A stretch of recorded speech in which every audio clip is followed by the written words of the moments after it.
آج چاند رات تھی. میں اپنی دوست ہوریا کے گھر اس کے سسرال سے آنے والی عیدی دیکھنے آئی تھی. ہوریا میرے گھر کے ساتھ والے مکان میں رہتی تھی. اس کا مکان کافی پیارا تھا. اس کی منگنی 2 سال پہلے ہوئی تھی اور میری منگنی کو 2 سال ہو گئے تھے. ہوریا کے سسرال والوں نے اسے 3 خوبصورت جوڑے بھیجے تھے اور اس کے علاوہ ڈریس کے ساتھ میچنگ سونے کی جولری، میک اپ اور جوتیاں بھی. ساتھ ہی نقد 5,000 روپے بھی تھے اور کھانے پینے کی چیزیں بھی. اس کی عیدی دیکھ کر میرا منہ لٹک گیا. سنم، اب تم اپنی عیدی بھی دکھاؤ. ہوریا نے مجھے کہا تو مجھے شرمندگی نے آن گھیرا. میں نے اسے کہا کہ میں تمہیں اپنی عیدی کل دکھاؤں گی. میں نے بہانہ بنایا اور پھر اس کے گھر سے واپس اپنے گھر آ گئی. میری عیدی آج صبح ہی آئی تھی اور اسے دیکھ کر میری آنکھیں نم ہو گئی تھی. میں نے الماری سے اپنی عیدی نکالی اور ایک بار پھر اسے دیکھنے لگی. عیدی میں 2 سمپل سے جوڑے تھے، اس کے ساتھ ایک ہی جوتی اور تھوڑی سی آرٹیفیشل جولری، اور بس. یہ ذرا سی عیدی دیکھ کر میرا دل جل جاتا تھا. میری سہیلیوں کے سسرال سے شاندار عیدیاں آتی اور مجھے یہ گھسی پٹی چیزیں آئی تھیں. میں اداس ہو کر رہ گئی، لیکن عید والے دن مجھے یہ فضول سا جوڑا پہننا پڑا تھا. میرے خود کے پاس بھی اتنے پیسے نہیں تھے کہ اچھا جوڑا پہن سکتی.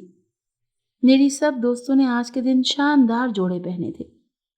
عید کے پہلے دن خاندان والے ہم سے ملنے آ گئے، دوسرے دن سسرال والے اور تیسرے دن ہمسائے. چھوٹی عید تھی. تیسرے دن آنٹی امی سے باتیں کر رہی تھی. ان کی ایک بات پر میں چونک پڑی. وہ کہہ رہی تھی انہوں نے سنا ہے کہ یہاں سے قریب پہاڑوں کے پاس ایک وادی ہے، وہاں ایک برگد کا درخت ہے. اگر وہاں لال دھاگا باندھ دیا جائے تو انسان امیر ہو جاتا ہے. یہ سن کر مما آنٹی کو سمجھانے لگی کہ ایسا کچھ نہیں ہوتا، لیکن میرے خرافاتی دماغ میں یہ بات بیٹھ چکی تھی کہ درخت پر لال دھاگا باندھنے سے انسان امیر ہو جاتا ہے.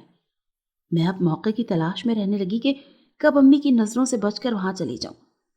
میں راولپنڈی میں رہتی تھی اور پہاڑ میرے گھر سے نزدیک ہی تھے.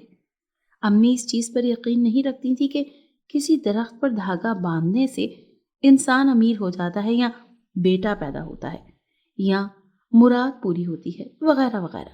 لیکن میں سوچ رہی تھی کہ ایک ٹرائی کرنے میں کیا حرج ہے.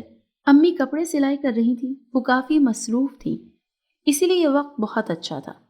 میں نے نل کی الماری سے لی اور اس کا لال دھاگا نکالا اور اس کو اچھی طرح ہاتھ میں لپیٹا اور پھر مٹھی میں دبا لیا. میں نے امی سے کہا میں دوست کے گھر جا رہی ہوں.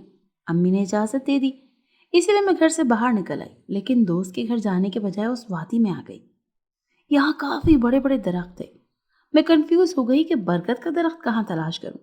سارے درخت تو مجھے ایک ہی جیسے لگ رہے تھے، بڑے بھی اور گھنے بھی. ایک جگہ دور مجھے کچھ زیادہ ہی بڑا درخت نظر آیا. میں نے سوچا لگتا ہے یہی وہ درخت ہے جس کی بات آنٹی کر رہی تھی.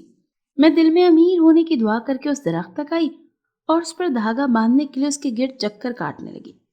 پہلا اور آخری سرا ملا تو میں نے گرہ لگا دی. میں نے ہاتھ اٹھا کر اچھی طرح دعا کی کہ میں امیر ہو جاؤں. میں نے چہرے پر ہاتھ پھیرا اور واپس جانے کے لیے مڑی، لیکن اچانک ہی کوئی میرے پیچھے آ کھڑا ہوا. وہ بہت ہی خوفناک انسان معلوم ہو رہا تھا. اس نے میری کلائی پکڑ لی. چلو میرے ساتھ، وہ برہمی سے بولا اور مجھے اپنے ساتھ گھسیٹنے لگا. میں تو دنگ رہ گئی کہ آخر یہ ہوا کیا ہے اور یہ مجھے کہاں لے کر جا رہا ہے. میں نے دیکھا وہ مجھے عجیب و غریب سی جگہ پر لے آیا تھا. یہ محل نما گھر تھا. وہ مجھے دربار میں لے آیا. وہاں تخت پر ایک خوفناک سی مخلوق بیٹھی تھی، عجیب و غریب اشکال کی. وہ اور بھی لوگ یہاں تھے. وہ شخص جو مجھے یہاں لے کر آیا تھا وہ تخت پر بیٹھے شخص سے کہنے لگا، سردار جنات، آپ کا اندازہ ٹھیک نکلا. مجھے لگتا ہے یہی انسانی لڑکی ہم جنات پر حاوی ہونے کی کوشش کر رہی ہے. آج میں نے اسے لال دھاگا باندھتے دیکھا ہے.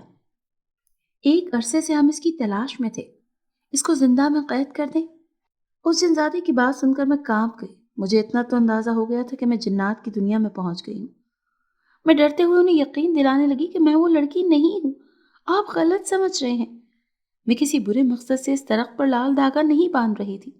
میں چیختی رہی، چلاتی رہی، لیکن کسی نے میری فریاد نہ سنی اور مجھے زندہ میں قید کر دیا. میں افسوس کرنے لگی کہ کیوں میں نے ان سب جھوٹی باتوں پر یقین کیا اور اللہ کی نافرمانی کر کے امی سے جھوٹ بول کر یہاں آئی. اب رونے کا کوئی فائدہ نہیں تھا. میں یہاں سے تبھی آزاد ہو سکتی تھی جب سچ سامنے آتا.